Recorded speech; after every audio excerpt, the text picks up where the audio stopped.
Halo sahabat pena, hari ini kita akan membahas materi mengenai pengembangan usaha bajigur durian jika dikaitkan dengan hak kekayaan intelektual. Sebelumnya, apa sih bajigur itu? Bajigur adalah salah satu minuman tradisional khas Priangan atau Sunda, Jawa Barat. Asal mula kata bajigur diawali dari para petani yang suka menyeduh gula aren dengan air hangat sebelum pergi bertani, yang kemudian minuman tersebut dikombinasikan dengan air kelapa dan beberapa komposisi lainnya, sehingga akhirnya disebut sebagai bajigur. Minuman ini umumnya disajikan dengan beberapa makanan lain, seperti pisang rebus, singkong goreng, kacang rebus, ataupun ubi rebus. Selain itu, bajigur ini dikenal sebagai minuman yang hangat karena penyajiannya menggunakan air panas dan akan memberikan efek hangat setelah diminum. Bahan-bahan yang terkandung dalam bajigur diantaranya santan kelapa, gula aren, kopi, gula pasir, dan daun pandan. Namun saat ini sudah ada berbagai bahan lain yang turut ditambahkan ke dalam bajigur tergantung selera masing-masing orang. Saat ini tak jarang bajigur juga disajikan dengan es batu dan tambahan buah atau bahan lainnya, seperti dengan menggunakan buah kelapa, kolang-kaling, hingga durian. Meskipun terkesan aneh, tetapi kombinasi bajigur dengan bahan lain tersebut justru banyak diminati masyarakat. Nah, sahabat pena, tahu nggak sih manfaat bajigur itu? Bajigur memiliki berbagai manfaat loh, diantaranya menghangatkan tubuh, mencegah mual, menjaga sistem imun tubuh, menjaga kadar kolesterol, mempercantik kulit dari kemungkinan penuaan dini, hingga mengatasi masalah pencernaan. Berikut adalah gambar bajigur versi biasa dan bajigur durian yaitu versi kombinasi. Terlihat enak ya sahabat pena?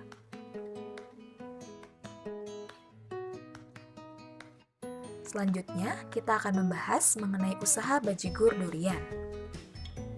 Salah satu pelaku usaha bajigur durian yang terkenal di Bandung yaitu Yeni R. dan Tutang Kusniadi. Mereka adalah pemilik bajigur durian Asoy yang terletak di Jalan Sadu, Terusan, Kecamatan Ciwidey, Kabupaten Bandung. Usaha yang dijalankannya ini sudah berdiri sejak tahun 2009. Meskipun saat ini sudah banyak produk serupa yang beredar di masyarakat, tetapi bajigur durian yang dibuat oleh Yeni dan Tutang ini tetap banyak peminatnya loh. Namun, karena tempat bajigur durian Asoy sudah pindah dan tidak berada di jalan utama Terusan Kopo lagi, maka masyarakat menjadi kurang mengetahui bahwa usaha bajigur durian Asoy ini masih ada. Hal tersebut menyebabkan menurunnya jumlah masyarakat yang membeli bajigur durian ini, sehingga omset perharinya pun menurun drastis. Oleh karena itu, untuk dapat meningkatkan usaha bajigur durian ini, perlu adanya upaya lebih lanjut yang harus dilakukan oleh pelaku usaha. Upaya-upaya tersebut, apabila dikaitkan dengan hak kekayaan intelektual, terdapat dua rezim hak kekayaan intelektual yang dapat meningkatkan usaha dan memberikan perlindungan hukum terhadap usaha tersebut, di antaranya merek dan rahasia dagang. Pertama, kita akan membahas mengenai merek. Pasal 1 ayat 1 Undang-Undang Nomor 20 Tahun 2016 tentang merek dan indikasi geografis menyatakan bahwa merek adalah tanda yang dapat ditampilkan secara grafis berupa gambar, logo, nama, kata, huruf, angka, susunan warna dalam bentuk 2 dimensi dan atau 3 dimensi, suara, hologram atau kombinasi dari 2 atau lebih unsur tersebut untuk membedakan barang dan atau jasa yang diproduksi oleh orang atau badan hukum dalam kegiatan perdagangan barang dan atau jasa. Dalam hal mengembangkan usaha, merek yang dimaksud adalah merek dalam bentuk 3 dimensi berupa kemasan produk atau minuman. Kemasan produk yang dimaksud adalah kemasan minuman bajigur durian untuk dapat di take away oleh pembeli. Kemasan minuman tersebut dibuat dengan desain modern, tetapi masih menunjukkan bahwa bajigur durian ini merupakan minuman tradisional. Berikut adalah contoh kemasan minuman yang dimaksud.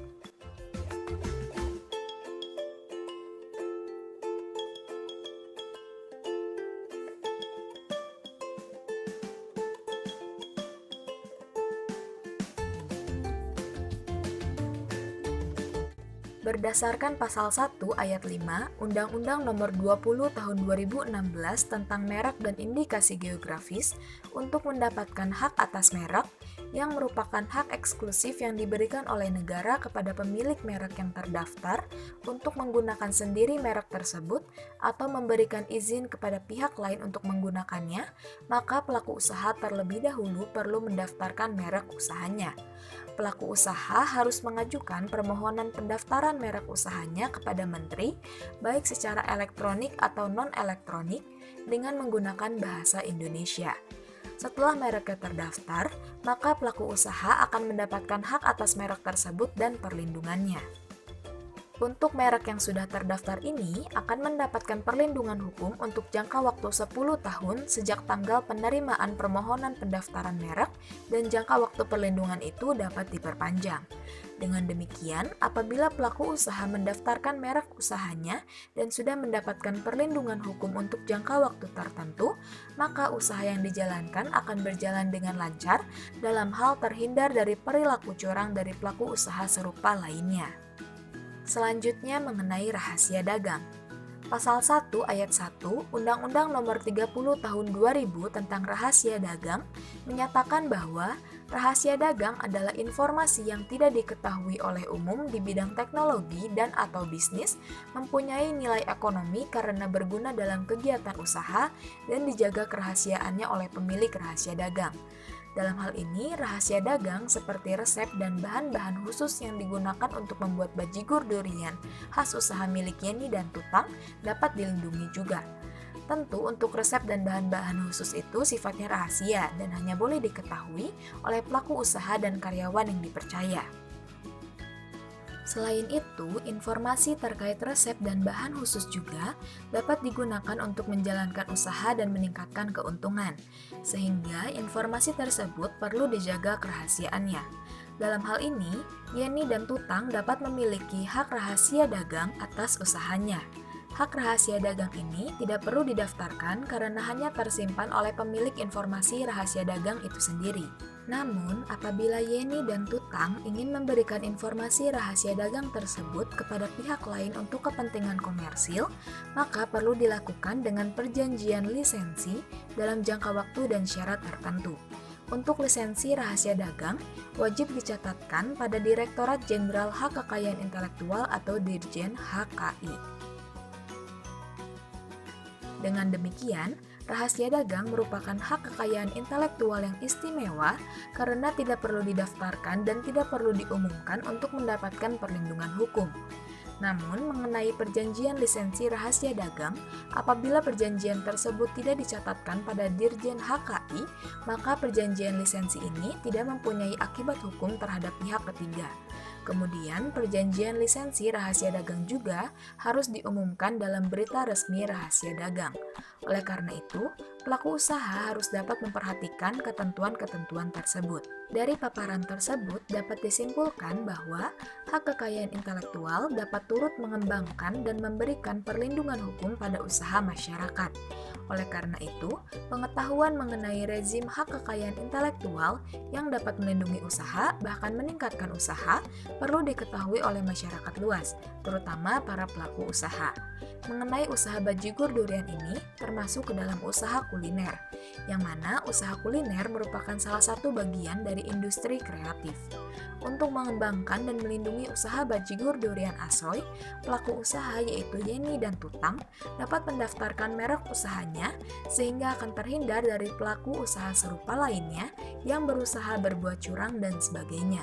Kemudian, dengan memperhatikan rezim hak kekayaan intelektual lain, pelaku usaha dapat mengetahui bahwa mereka memiliki hak rahasia dagang atas usahanya, serta dapat membuat perjanjian lisensi rahasia dagang apabila akan memberikan informasi tersebut ke pihak lain. Sekian materi hari ini, semoga berguna dan dapat membantu sahabat pena ya. Terima kasih.